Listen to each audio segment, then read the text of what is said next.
I give to many people. Before 2 months ago, I was a businessman. I give to everybody. When they call, I give. And you know what? When I need something from them, 2 years later, 3 years later, I call them. They are there for me. So what'd you that's get? a broken system. So what'd you get from Hillary Clinton and Nancy Pelosi? Well, I'll tell you what. With Hillary Clinton, I said, be at my wedding, and she came to my wedding. You know why?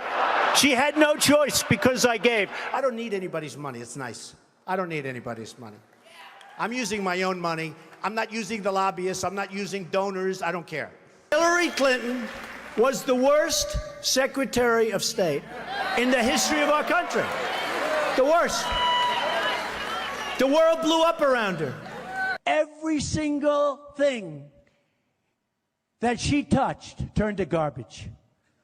The entire Middle East in her reign and the reign of Barack Obama went to hell. And you have Assad, and then you have the rebels. How many times have we been backing rebels to find out that they're always worse than the guy that's in there? Right? All the time. They all say, fight Assad.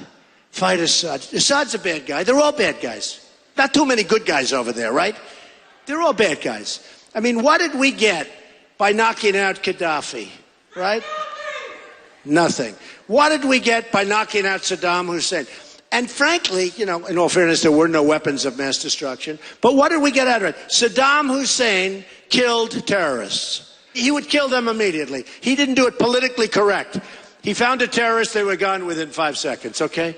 With us, we find a terrorist, it's going to be 25 years in a trial.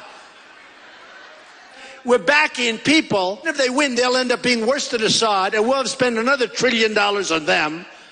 Nice and easy, folks. In fact, a lot of people think that the rebels that we're backing is ISIS. And people are saying they're ISIS. ISIS, worse than Assad. Hey, Saddam Hussein was never as bad as these people. These people are brutal. They're chopping off everybody's heads, especially if you happen to be Christian. They chop off your head. They dunk people with a cage. Did you see that? They dunk them and drown them. These people make Saddam Hussein look like a choir boy. Okay? And I said this in 2004. In Reuters, anybody from Reuters back there? I'm sure they are. There's an article in July of 2004. Trump said, don't invade Iraq. And a delegation comes to see me from the White House that they'd like to, have me cool. I say, but you're making a mistake. You're going to destabilize the whole Middle East. Because you had Iran and Iraq that always fight, right? Years I read about wars. Iran goes 10 feet this way, then 10 feet. They were the same. They were like twins, same strength. If you do that, you're going to destabilize because you're going to knock the hell out of one and the other one's going to come in and take it over. It's pretty simple. I mean, you don't have to be a total genius to figure this out, even though I am a genius, okay? So you're going to, right? We made a tremendous mistake. We went into Iraq. Shouldn't have happened. Everything you see right now is an offshoot of that decision. That was a very bad decision. Then Obama got out the wrong way. I mean, here's a guy. He announces the date that we're leaving. So the enemy pulls back. What do we have to fight for? They're leaving. We leave 18 months later. Putin wants to bomb. I say, go ahead. Go ahead. Bomb. I don't know Putin, but he said nice things about me. He said Trump is a genius, and Trump is going to win, and Trump is leading the party. All right, said nice things. Look, I always like a compliment. We all like compliments. Not going to influence me. Believe me, I'm going to do what's right. But he said these things. So the other people said, we want you to disavow what Putin said. First of all, I say this. Guy calls you a genius, you're not going to disavow. Do we agree?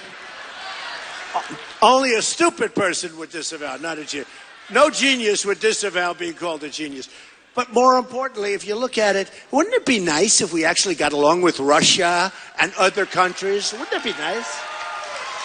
For 20 years, I've heard the worst thing that could happen would be if Russia and China start uniting. We've united them. Because we did things that were very onerous, because Obama doesn't like Putin, and Putin doesn't respect or like Obama. And all of a sudden, Russia and China now are doing all sorts of things together. I heard them saying this morning on television, how dare they want to? Donald Trump wants to work with Russia to get rid of ISIS. Yeah, sort of, right? The cost of missiles at $1 million a pop. It would be nice to work with somebody else, let them drop some of their missiles. But they were talking about working with Russia like we have to do it ourselves. Why do we have to do everything ourselves?